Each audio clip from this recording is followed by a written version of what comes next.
Okay, guys, welcome back. At this point, I've promised to cover a whole gamut of things, and I'll try to get to as many of them as I can. First on our list is Boar Squad's archer training, and effectively, sort of kind of finishing up our military for what it is at this point in time. We're going to do that by immediately recruiting those hunters into the military squad. I'm going to temporarily assign them a burrow, which will keep them from hunting. And once I'm sure that they are inside the fortress, we will then go ahead and proceed to make them military, at which point they will probably drop their crossbows and have to pick them back up, but that's okay. This will keep them from wandering out into places I don't want them to be while I get them to shuffle their inventory. There's kind of a bug with the existing crossbow hunter and woodcutting and mining jobs in that they effectively create an invisible uniform on the dwarf. So a dwarf who's a woodcutter, for example, who is also in your military, has to be assigned 2 axes, even if his military uniform includes an axe. He can't use the military axe for cutting trees, and he can't use the woodcutting axe for the military purposes. Why that makes any sense, I don't know, but that's the way Toady has it implemented right now. So effectively, it's smart not to allow your military to do those tasks in general. When you switch, for example, from hunters to military crossbow dwarves, your dwarves are going to assume that the crossbow they are using is not suitable for military use, and they will drop it, probably right where they are. So if they're outside the fortress, they're effectively dropping your goodies out there in the middle of nowhere where you don't want them. So in order to prevent that, I'm going to set up an underground burrow. We haven't really discussed burrows, so this is really going to be the first time we do it. I typically create a burrow I call indoors, or something similar. And then I define that burrow to include the underground and safe spaces in my fortress so that I know that my dwarves will do jobs inside those areas but won't wander out of them.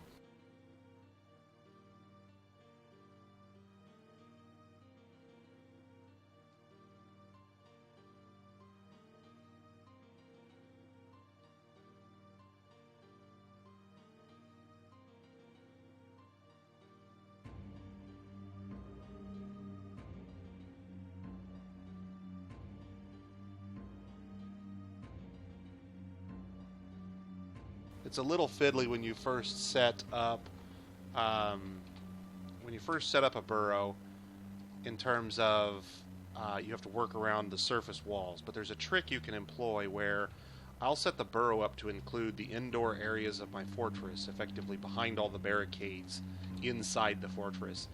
And then once I've got the first couple of levels done, you can basically globally select the entire safe space under that, because the only thing in that area is going to be your dwarves. So, for example, everything on this level is something I've cut out. There's no hollows here that contain bad guys that have just been lurking in the middle of the stone for whatever reason. So it's perfectly safe for me to simply mark this entire area if that's what I want. So the first couple of levels include my eventual goblin grinder, and I don't want to include that area. And they include a lot of similar areas, but what we'll do here is we'll just simply do this. We'll go up here to the top left, and we'll click and start the area, and then we will come back down and we will dive to the bottom level of our fortress above the caverns, basically. And we will mark the entire area. We'll go up one level here, and then we will mark the entire area of the map from corner to corner across all of those Z levels as part of the burrow. Now what will happen is, as my miners dig out ore veins, for example, they will effectively expand the burrow as they go. So say, for example, we were on this level and I suddenly told them to dig a hallway to the right, out that way. The burrow would effectively expand. If I just did the burrow over the visible area currently, they would dig this first tile because it's in the burrow and then stop because there's no more burrow out there. And so you would end up with an issue where then you have to expand the burrow manually. So if you know an area is safe, i.e. all those areas between the surface and the first caverns where the map is effectively solid the whole way through except where I have engineered it not to be solid, then you can basically mark all of those levels at one time and save yourself some trouble. I don't care if my magma tubes get marked. It's not like they're going to be traipsing around in the middle of the magma taps. If you turn the burrows off on the magma taps, you can keep them from accidentally digging into it, which is nice. Keep in mind that this only affects dwarves that are actually in the burrows. A dwarf who is not in the burrow will not be affected by the fact that there's a burrow that exists. So, for example, when I shut off this area of the burrow that I don't want people in normally, because it's going to be an outside, hostile sort of area, that won't affect my miners. My miners aren't currently part of the burrow in question, and therefore the fact that the burrow is not part of this area does not affect them in any way. We will add people to the burrow on a temporary basis when we get to that point. It's not necessary for us to have, everything in the burrow. It won't matter unless the dwarf we're dealing with is actually assigned to that burrow. But once we have a burrow defined, we can create it as we can set it up as part of our alert system, so that when I go into the militia, when I go into the militia screen and I pull up the alerts screen, you'll notice now that there's a burrow over here, and I can basically say when red alert is active, the stay inside burrow is on. All citizens are only allowed to take jobs that are inside that burrow. This will tell your hunters effectively, if there are any outside, that they need to run back inside because they're not allowed to hunt anymore. They have to go into the burrow. They only can do carrying and hauling jobs that are inside the burrow. Now, a fair warning, when you do this, you will probably get some spam from things that are outside the burrow that they're trying to do, but they can't because they're in the burrow. That's just the consequence of the automation, unfortunately. There's not a good way to really deal with that. You could turn off job cancellations, of course, but that has its own consequences. So generally speaking, I will just ignore the spam as much as I can and deal with it that way. Normally, I don't restrict my citizens to a burrow. Red alert implies that I have seen invaders. There are invaders on my map. Everyone needs to be inside. It's possible to assign people to a burrow full time, and I will often do this for children, for example, to prevent them from trying to run up on the surface and remove a section of constructions that I have marked for removal. Children will perform that job, but if the job is not part of the burrow and the child is part of the burrow, they won't do it, and that saves you from having your kids run up on the surface where there's no defenses, only to be bagged by a goblin kidnapper and hauled off the map without anybody realizing it. You'll see our miners are going to, just keep chugging right along. Since they're not part of the burrow, the fact that I've designated that burrow has no impact on their ability to take these jobs. When they finish mining out the goblin grinder and long hallway area, our goal is eventually going to be, I'm going to set up siege weapons at the bottom of this hallway and this hallway. Ballistas will be able to fire up these long hallways to deal with intruders that come in that way. Generally speaking, I don't really care for siege weapons, but if you're going to use them, you need to do it in such a way that they are firing along their targets. Catapults are really only good for training your siege people, or they're utterly useless for anything at all in terms of dealing damage. There's currently no use for catapults other than some people have used them as a stone transport method. You can basically use them to fling stone the length of the map. Beyond that, there's no real function for catapults at all. So we'll build a couple of ballistas to fire down the hallways. But at some point, we're going to go back and revisit this, because what I'm eventually going to want to do is I'm going to set myself up. We'll probably only set the ballistas up on one of these, and I'll set the other one up as a minecart shotgun somewhere along here, and maybe this one here. And basically what we'll have is a situation where we can trap goblins into this hallway area and then fire, for example, a minecart loaded with gold bars. We'll slam the minecart into a fortification, and it will fling its contents down the hallway. And when those flying gold bars or gold statues or, iron discs or whatever hit their target, it will work just like you would expect a shotgun to work. It will literally just rip through their lines. Mind you, minecart shotguns are a little bit down the road. I haven't actually built a minecart shotgun myself. It's just one of the few ways I've seen people make minecarts useful in the modern version of Dwarf Fortress. The only ways I've actually seen people use minecarts that were at all interesting to me personally were for quantum stockpiling, which is a borderline exploit that you're going to have to make your mind up like all those other things, but also for the aforementioned minecart shotguns. Beyond that, I haven't seen a whole lot of function in minecarts. You can use them for hauling things, but I've got 40 haulers. Why do I want to spend the time to dig out tracks and build track stops when, for example, the boulders in this area, as you can see, are pretty well cleaned out already. All the effort I would have invested in building a minecart to move the boulders out of this area is pretty well going to go to waste. By the time the minecart tracks were built and laid, my haulers with wheelbarrows and my haulers without wheelbarrows would already have, cleaned this whole area, and there wouldn't be anything left to move in the minecart, thereby negating any purpose for having it at all.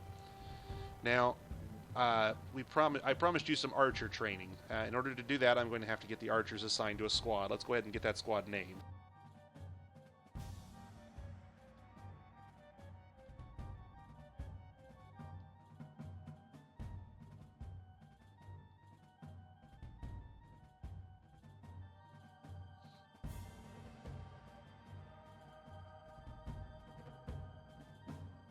We'll need to add our hunters to the burrow so they will get inside and not be outside even if they have bolts left. I don't know if any of my hunters still have bolts. We haven't made any bolts yet, but they might still have some left over that we bought from a caravan, for example, or that they brought with them depending on when they arrived.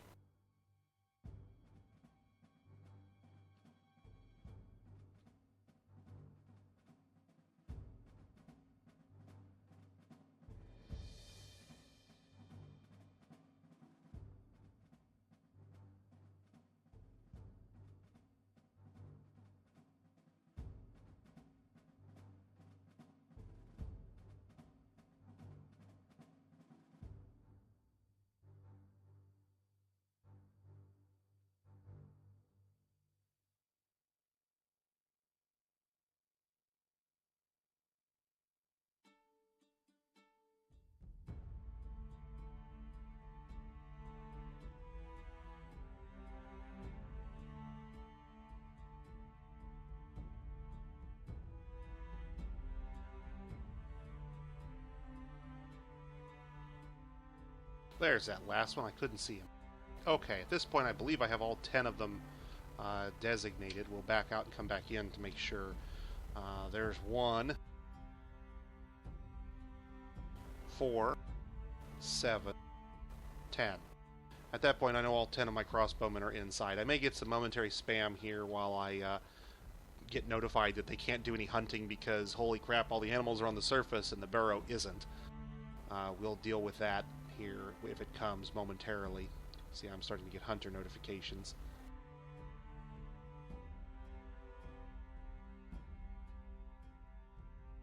Okay, at this point I don't think any of our hunters are actually on the surface still hunting, which is good. That's where I want them to be. I want them inside the fortress when I make this switch. Once I've got them switched, we're in good shape.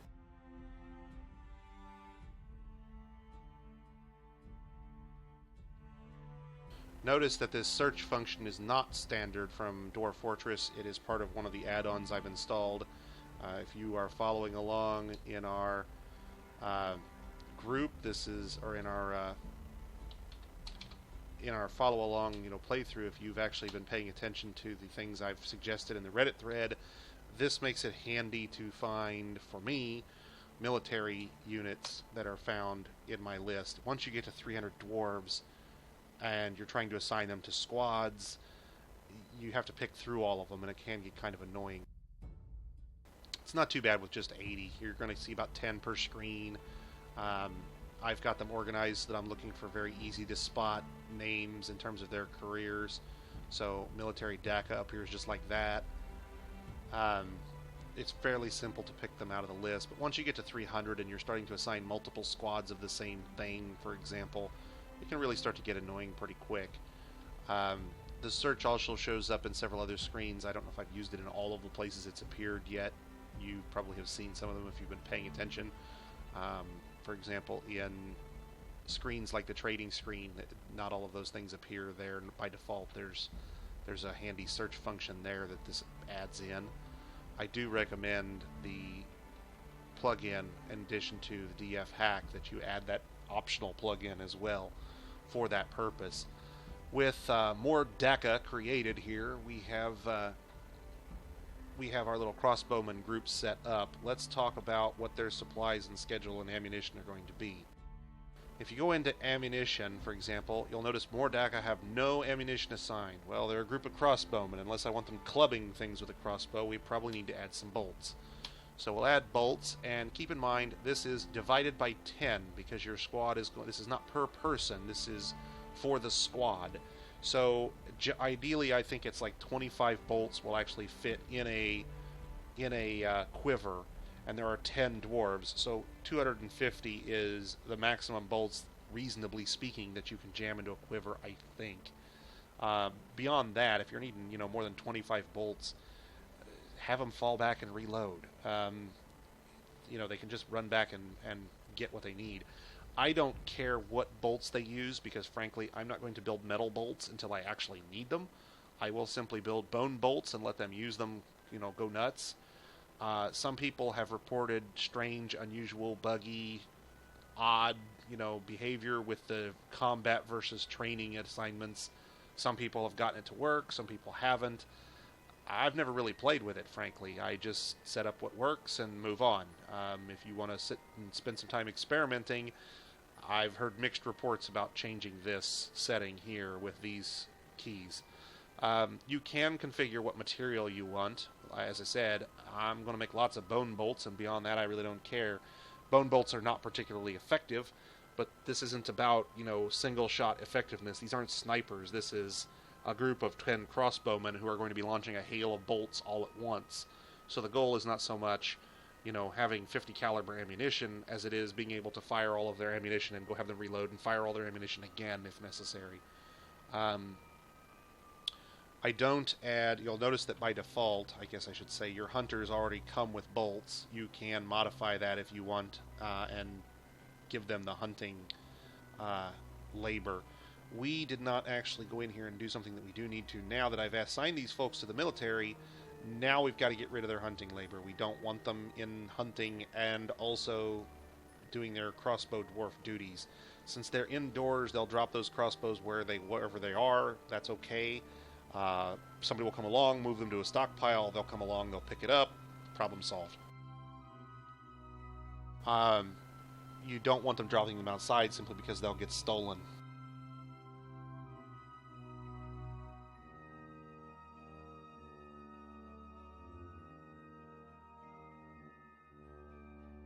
Alright, now with that done, let's talk about archer training. You'll notice right now I've created a new squad, but I haven't actually set them up to be trained anywhere. In fact, I don't even have them on duty at this point. That's okay, because what we're going to do here is we're going to set more DACA up to train on all of these archery areas here. Every one of them, not just a archery area. Even if they overlapped, you still have to allow for each one to only be used by a single archer. So what you are effectively saying is, for the case of archery ranges, you have to create a barracks for archery specifically, where only one person can train at a time, and so you effectively, for a full squad, have to create 10 barracks if you want them all to be able to train at once. By doing this, even if I don't assign them to train, what will happen is that they will go and train automatically on their own whenever they're idle. If I allow them to train at a barracks, as I have done here, the problem you will run into is that they will train hammer dwarf and armor user and shield user, and those things are nice and they're good to have, but that's not making them more effective at their primary task. So you're going to want to watch and turn on and off the training in a barracks whenever you need it. That may or may not be immediate. You may want to leave them, here long enough to get some shield skill, for example. Now, we created that squad, but we haven't assigned them a schedule.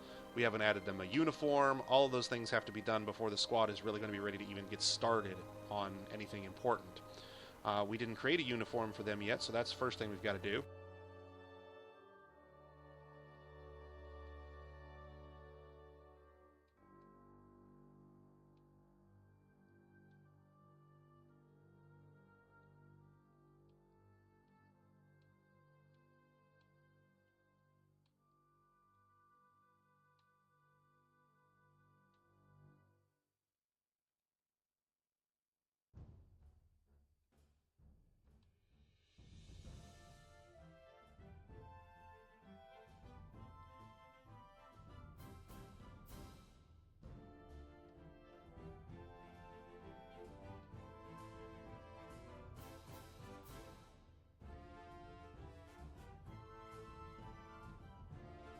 In this one case, I'm going to lock them into iron crossbows specific. Well, and I guess I did it for the smashers as well, because iron crossbows are heavy, and if you're going to use it as a club, it's more important that it actually be heavy than it be valuable.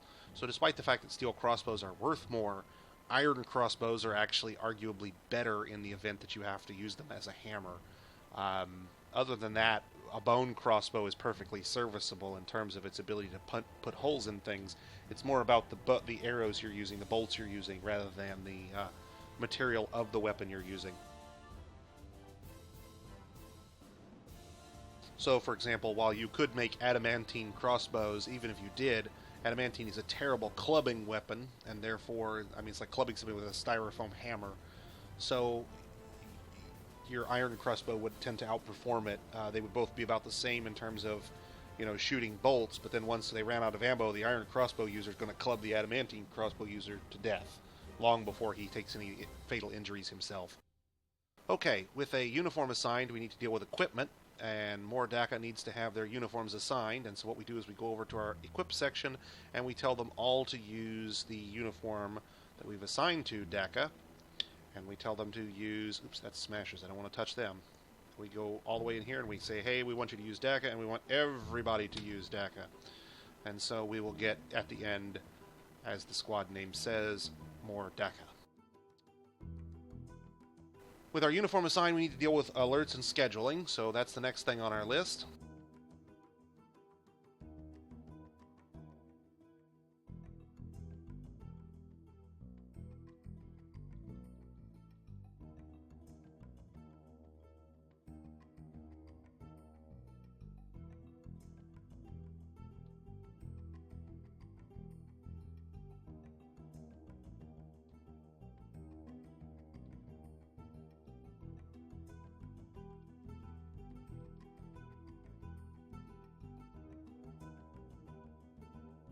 I don't currently have a good place to station my guys. We created a patrol route on the surface, however. That's about as good as I've got for the moment, so my active patrol is basically going to be the same as Red Alert for the time being. Once we've got a sort of peacetime set up, we're going to end up setting our melee squads up in such a way that they are patrolling an area where intruders will only get in after they've crossed multiple lines of defenses, and we'll set our archers up to patrol along parapets that overlook our depot entrance. So, for example, let me pull the show of the depot up here again so I can kind of explain what I'm talking about. We would set our melee dwarves up in this area here, behind doors, so that intruders who come in and make it all through all the other defenses and make it past the depot into the fortress proper are effectively opening a door and being faced with a bunch of melee dwarves who immediately rush out and start pummeling them. Whereas once we get up to where the depot is, the archers are going to be assigned to patrol along this pathway right here with ammo stocked up here, so they'll patrol from the ammo out to the end of this barricade and back again, with this cut into fortifications so that they can fire from this parapet out across the oncoming hordes as they move through this windy corridor here.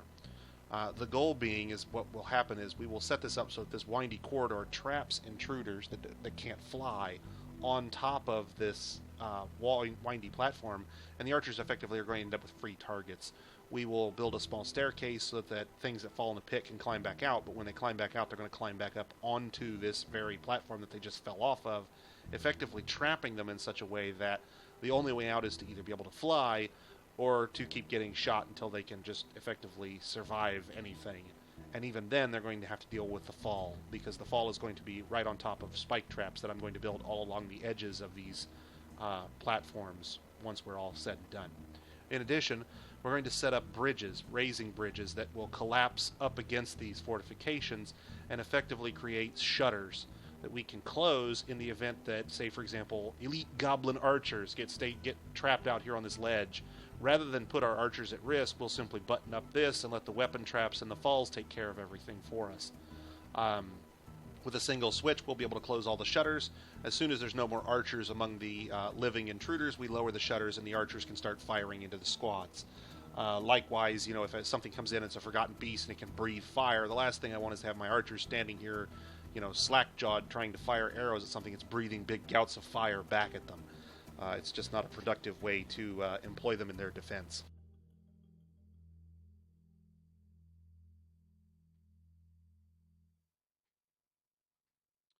Okay, and once that's done, I'll have to set up patrol routes and station locations, and we'll get into multiple orders. But for now, at this point, we've got everything we need to get our archers training. They will go and train on their own time in the training area if they're bored and idle and don't have anything to do.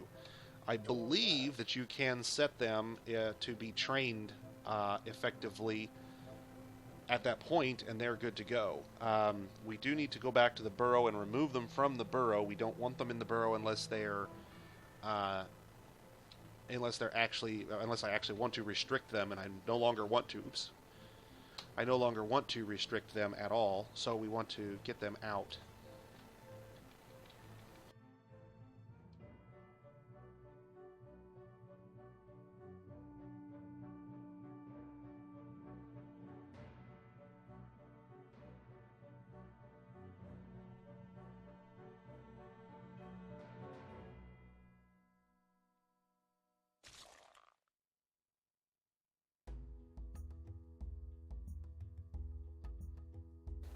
Now, as I recall, we may not have any bolts available for our dwarves. Since they are no longer hunters, they will probably make their way downstairs. You can see them starting to pick up equipment now.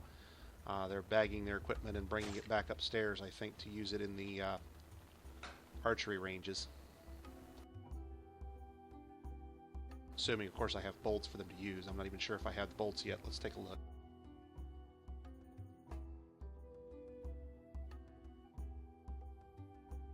We have some bolts, but probably not enough to equip our dwarves. Since we no longer have any hunters to worry about, all of our dwarves have effectively been moved into indoor safe jobs. Let's go ahead and order up some bolts.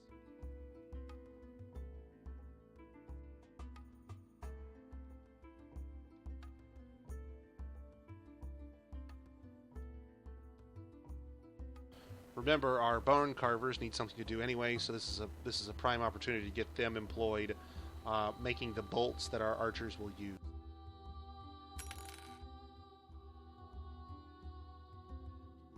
In addition to the equipment section here, where I can say, hey, does everybody have their equipment? It looks like everybody's got a crossbow. You can see over here, they're not just assigned to use this crossbow, they have it equipped. So everybody's got their equipment, or their partial match equipment anyway, since we don't have any steel just yet. We'll look at ammunition and make sure we've got that set up correctly. It looks like it backs it down to 240. I don't remember doing that. Ugh, I won't do it.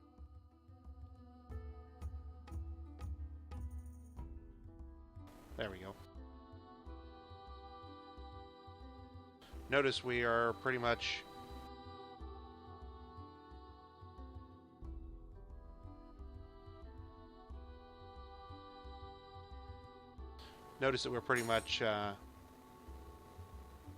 just sitting here letting ourselves get more powerful at this point. The things we need are basically accessible to us. We have a limited supply of wood underground. We have, you know, herbs we can pick. Plants are all being farmed. Our eggs are being laid en masse now. You can see all the female turkeys effectively stationed there on their various nest boxes. This next clutch is going to be absolutely insane.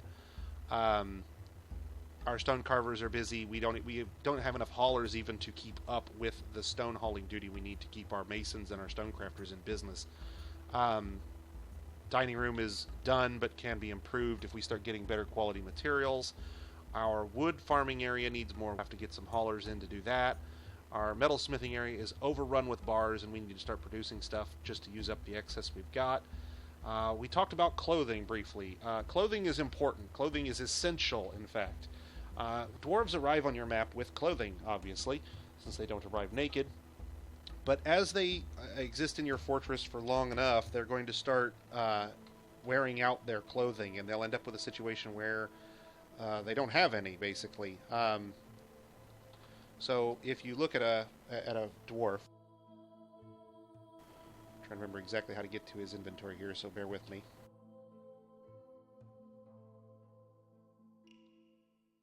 Notice the X's on his gear. This is light wear, meaning that it is starting to degrade but has not degraded greatly. There are 2 more levels of wear before it rots completely. There's, or maybe 3, lowercase xx, and then big X, little x, and then big X times 2, and then it just rots off their body, basically. It decays to nothing. You don't want to have the dwarves have their clothing decay to nothing. At the same time, the way clothing works in the current version of Dwarf Fortress is that you only need 3 pieces of clothing for each dwarf. They need to have something on their feet, something on their legs, and something on their body. Everything else is optional. So, in order to equip your dwarves the cheapest way, the simplest way is to produce, for example, a robe, trousers, and shoes. So, we'll queue those jobs up.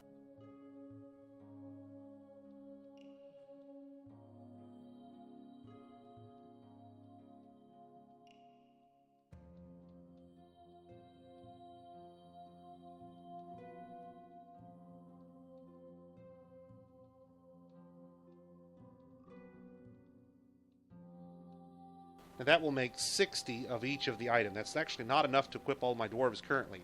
But in so doing, it will actually burn an enormous amount of our gear, of our resources here. We're going to burn through 60 units or 90 units of cloth for each one of these runs, basically. So you're going to burn through cloth at a prodigious rate. This is part of the reason why I wanted to get a rope reed farm up and working. I can check to see, for example, how many rope reeds we have, and we have lots of rope reeds at this point. Keep in mind, we've been doing them 4 seasons a year through most of our time here. We basically have enough rope reeds at this point that we can start on a mass processing run and process indefinitely at that point. So what I'll go back up to doing here is I'll go back up to our farmer's workshop, turn off those repeat animal jobs that I was using primarily for demonstrations. So we'll just spin thread one last time, and then I'll clear off all these jobs. I'll put a repeat on processed plants, and we'll just let that job run. And basically all it will be doing is cranking out thread for us, basically, from plants. We'll even go so far as to set up a small plants stockpile up here, which takes from the main stockpile and only holds rope reeds in order to shorten the distance that our thread makers are having to go.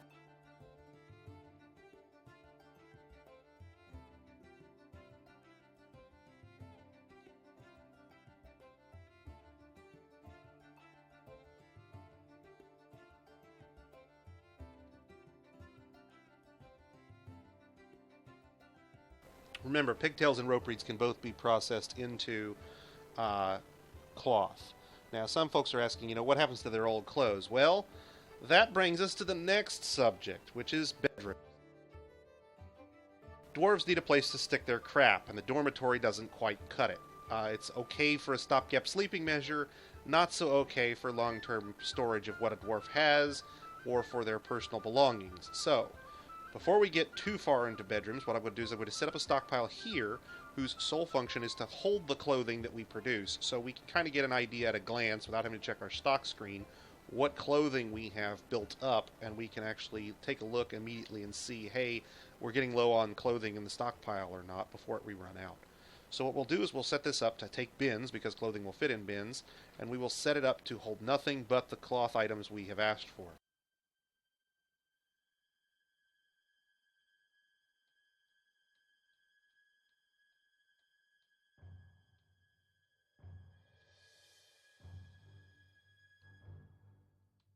I don't care what they make it out of, as long as it's cloth. They make it out of silk cloth, yarn cloth, plant cloth, I don't care, as long as they make them out of cloth.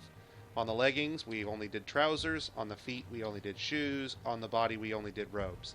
With those 3 items enabled and all cloth enabled, we are effectively set up to have this stockpile contain all of the clothes in the fortress that have not yet been claimed. And that doesn't really answer the question, well, what happens to the old clothes? The answer is, well, your dwarves will stick them in their containers. Well, how do you assign a container to a dwarf, you might ask? Well, first you get a bedroom put together, and then you put a container in the bedroom, and when the dwarf needs to drop off their old clothing, they go back to their container, throw the clothing in the container, and get new clothing. It's just that simple. If you don't build containers in your dwarf's bedrooms, what you'll end up with is clothing everywhere. A dwarf will basically just drop it in the middle of the floor, and then go on about his merry way. The problem you'll run into with that is no other dwarf can touch the clothing because it belongs to the dwarf that dropped it, so you'll end up with clothing everywhere that nobody touches. And the solution is just to make sure that your dwarves have a place to stick their crap. It's very simple to do, it doesn't take a lot of effort, and I'll show you how to set up a basic bedroom suite. It's not the most effective, it's not the most efficient, but it works for me.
That's 120 dwarven bedrooms to be built.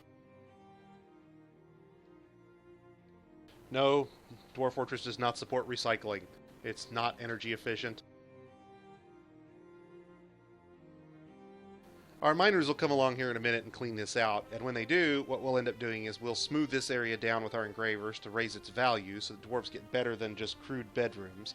We'll throw some beds in, we'll throw some containers in, and I'll show you how to automatically assign your bedrooms. One of the mistakes I made when I first started playing Dwarf Fortress, and it's a major time sink and completely unnecessary, even in vanilla Dwarf Fortress, is you do not have to assign bedrooms individually dwarf by dwarf. Man, that just cannot be said enough. You do not have to manually assign bedrooms to a particular dwarf. Yes, I'll do it, but no, You I guess- can. There are certain cases where you will want to. You are not required, obligated, or you just don't have to. You'll set up a bed, make it into a bedroom, assign the appropriate, furniture to the bedroom, and once the room is a bedroom and it's unclaimed and it's not a dormitory, dwarves will come along and claim that bedroom and move in and make it their own automatically, and it'll automatically assign to them at that point. Married couples will use the same bedrooms, so you'll need fewer bedrooms than you have dwarves, assuming you have any married couples at all.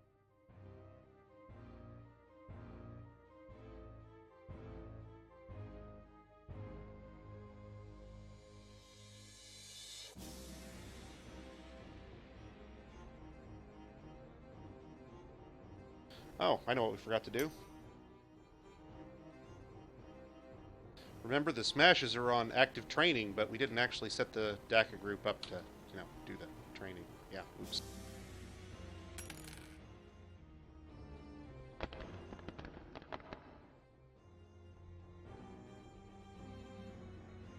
Oh, no way.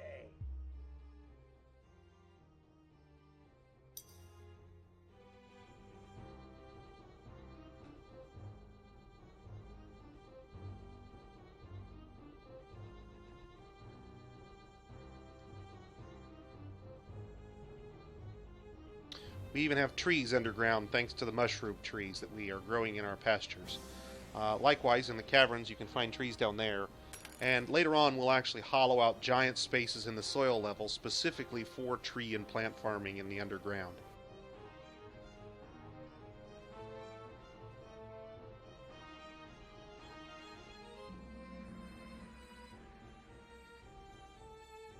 Now, here's the problem you're going to run into with the DACA group. You'll notice they say soldier, no activity. We've set them up to train, but a lot of times they'll decide they're going to do a demonstration, for example, and they won't actually go and fire bolts into anything. One of them, however, is on the way to archery practice, so he's going to show up here in a minute and start firing at the targets, which is what we want. It may very well be that those folks who have no order are trying to get here, but simply don't have any bolts to actually perform their training at all, and so they're stuck doing nothing. That's okay. As our bone workers get caught up and start getting bolts engineered, we will effectively get our archers training in there, relatively speaking, full time. Our next caravan has arrived, so let's go ahead and greet the elves here.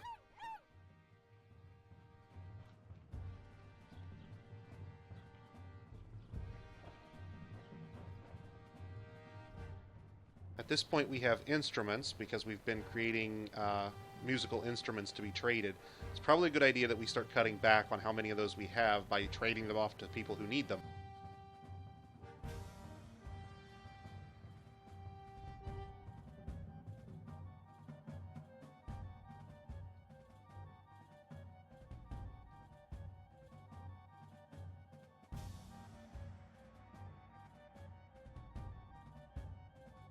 There will be a drop in our idler count here for just a moment while the massive flood of instruments comes flying up to our depot.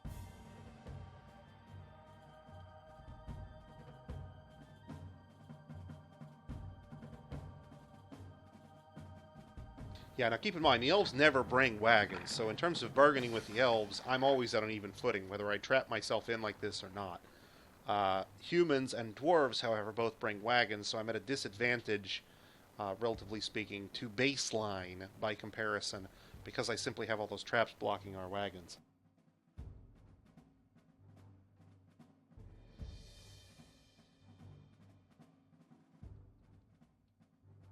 Now I can hear some folks going, well, heck, those musical instruments aren't worth much. Yeah, I know they're not. One solution we're going to do is I'm going to turn off all the masterworks here. I'm just going to trade the crap items. We'll use the masterwork items for our value add presentation here in just a moment. As always, do not trade wooden items, augmented with wood, items that might, have been imported, which might have wood. No wooden items whatsoever. And I'd want to avoid, in this case, trading them my clothing, my rope reed shoes and robes and so forth, because those things are potentially valuable to me. However, this worn alpaca wool cloak, yeah, they can have my garbage anytime they want. This is basically the equivalent of recycling Dwarf Fortress. You set the elves to take up all your worn clothing.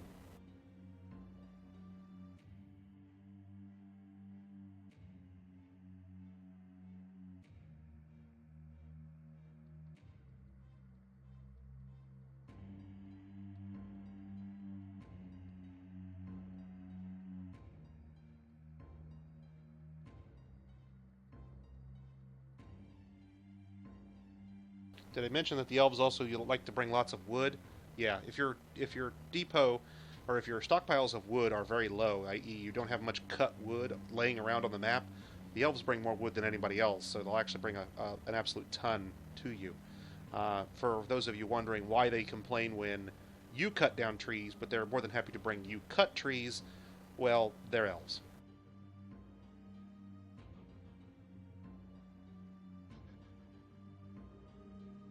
A jaguar, tame.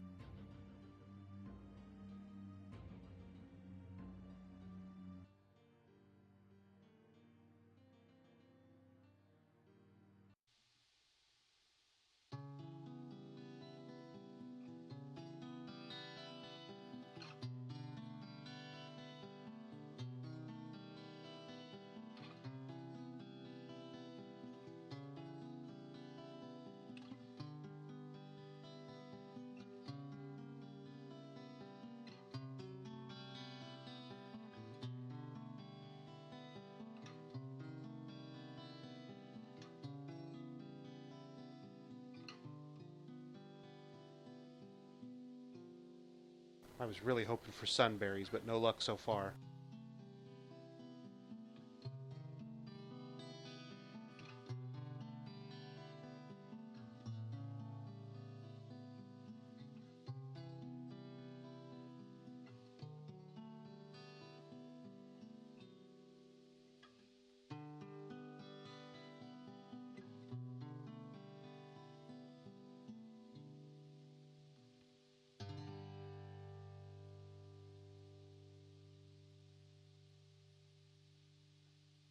If I traded just this one palm splint, for example, I would alienate the elves. It's very easy to overlook wooden items, so I actually go back if I'm making a big trade of multiple items like this and make sure that the stuff I'm trading is exclusively stone or metal or glass and so forth. But again, I have no problem with them taking my worn out clothing. Well, the thematic, in-game story version of this is that the elves effectively magically convince trees to grow, and then also convince them to grow in certain ways so that they are effectively creating logs. So the elves don't just grow pine trees, for example. They grow pine trees that grow pine trees, and then those add-on trees fall off and get used as wood for trading purposes. To the people that they won't let cut wood. Yeah, they're hypocrites.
You dwarves may have spotted me, but you will not catch me. Notice the thief gets spotted. He walked in across the cage traps all the way in as far as the chained dogs before he was spotted.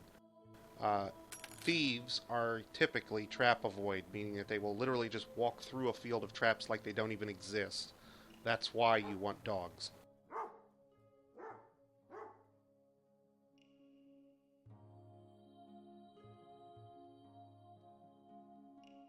Ambushers, which are military goblins at heart, are not immune to traps, however.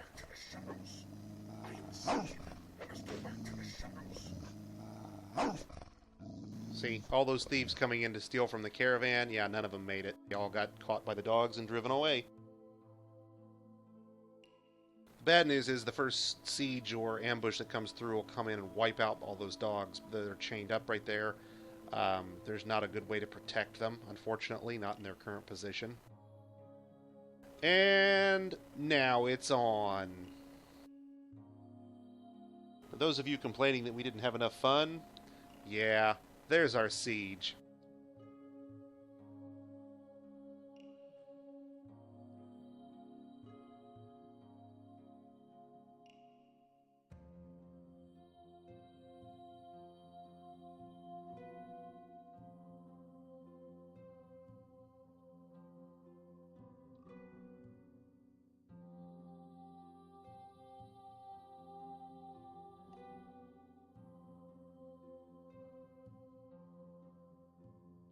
Okay, good news for us, the siege is outside and can't get in.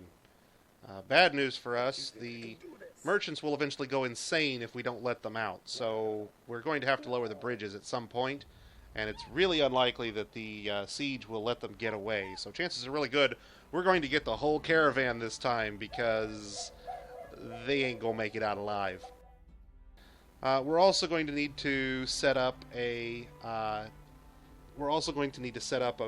militia defense on the surface. The few cage traps we have will put a significant dent in the numbers of the siege, but they probably won't deal with it all. Here is a list of all the folks that are other. You can see that we have 3 animals and 3 elfin merchants who would go insane if I just left the walls up entirely. We can take a look. Here's a nice goblin. He's ugly and particularly green. Our goal here is going to be to capture as many of these guys as we can. First off, they have spears, and I haven't equipped my spear unit yet, so there's a possibility that we'll have iron spears I won't even have to make. They'll just bring them to me. In addition, all of the equipment that these spearmen have and that this swordsman has, I'll be able to use that in my fortress simply by confiscating it from them when I kill them, for example. So goblins effectively are a source of equipment that you can use.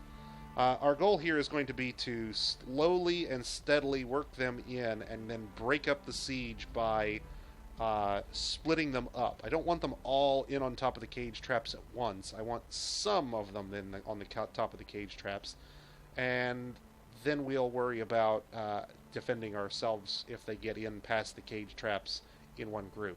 Effectively, if I can get a group of them into the cage trap area, because I've lowered both bridges, and then raise the outer drawbridge and deal with the ones that get inside, we will effectively split up the siege. I will be able to clean up the mess inside the cage traps, hopefully quickly, and then deal with the second half of the siege as well. That's the good news. The bad news is our militia is a bunch of bumbling idiots. You can disassemble the trading post. That's certainly an option, but if you disassemble the trading post, all of the items in the trading post are effectively confiscated, meaning that while the merchants themselves might theoretically escape, and I doubt it, but they might, while they might theoretically escape, all of their goods and the goods we traded them would still be inside our fortress, meaning that their profit ratio would drop to 0. It's slightly better than having them killed, but just barely.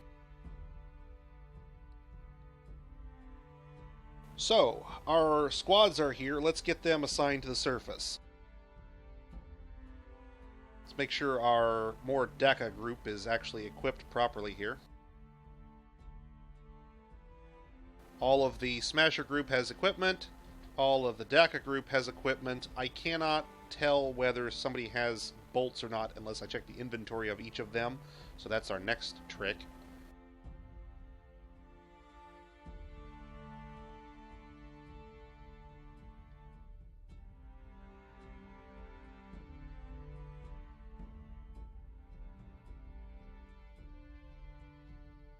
Doesn't look like they have quivers. I don't know that we actually made quivers. I think we had quivers on our guys, but they may not have gotten moved to a stockpile.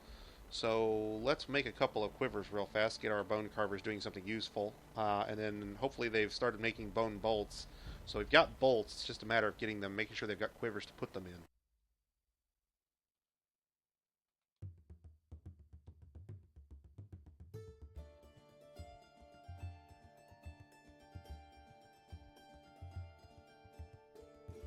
Let's also take a look and see. I think we only have a handful of bone carvers. I want to make sure I've got them all set up to do the labors I care about. It looks like they're doing the weaving and the clothes making and the bone carving and the leather working, which is good because I want them doing all of those things. They'll skill up, and I don't really care which of those things they mood in because, frankly, none of them are particularly valuable. Clothing, base level clothing is all I really need to keep my dwarves from going insane. Base level, it would be hilarious if another wildfire came along right now. Of course, with my luck, it would hang around outside the gate just long enough for the elves to leave, and then, that would end predictably. Okay, so let's get our Smasher squad located back up on the surface.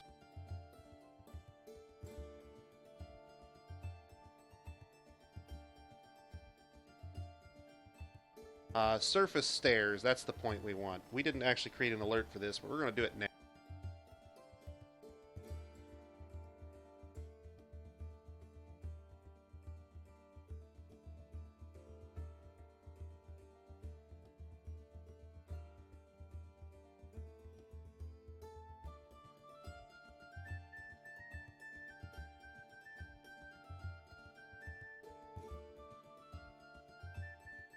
More DACA, I'm going to leave them off of the red alert for just a moment while we hopefully get them some crossbow quivers and bolts so that I can hopefully get them equipped properly to deal with a siege.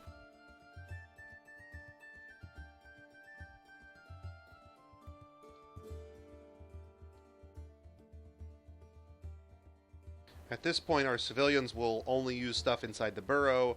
The smashers will do whatever the red alert tells them to do. In this case, they'll station at the top of the stairs. More DACA is still on inactive or active in training. I don't remember which. Active in training. So they'll try to do training if they can until we can get them some bolts. They're not a whole lot of good with just crossbows themselves. They're not equipped or trained to be hammer dwarves, and it's probably not a good idea to make them into hammer dwarves without even proper hammers at that.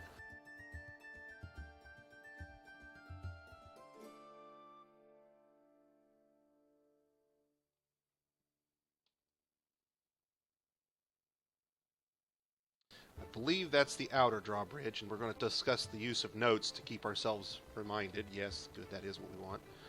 And then, remember, goblins won't path into your fortress. Right now, I could leave that outer bridge open indefinitely, and the goblins wouldn't do anything different than what they're already doing. They just basically would sit out there. Because the pathfinding algorithm tells them there is no path into the fortress, they'll basically mill around outside. Even though there's a partial path, they'll just meander around and never quite get here. The only way you can get them to actually charge the walls, so to speak, is to open both or all.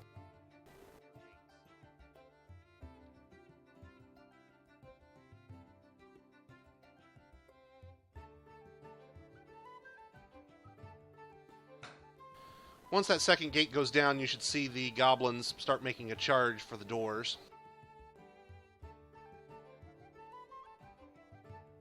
And they'll meander a bit, but they'll head that way, relatively speaking, quickly. Hopefully, let's see, it's late spring, so the elves are going to start leaving here momentarily, and I'm not going to make any effort to defend them outside the walls. A bunch of elves are just not worth the lives of my dwarves. Can you guys hear me, or is the mic down?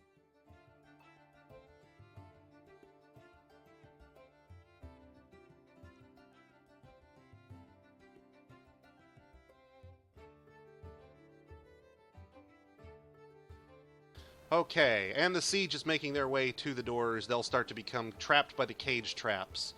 As far as I know, it's impossible for a non-trap avoid critter to avoid being captured by a cage trap. So the first thing that's going to happen is wham, wham, wham, wham, wham, a bunch of them get captured. And then wham, wham, wham, and a bunch more come in. And then wham, wham, wham, and eventually they'll lose enough of their units that they'll start thinking twice about coming in, but probably not fast enough to keep them from being captured or attacked by dogs or, whatever.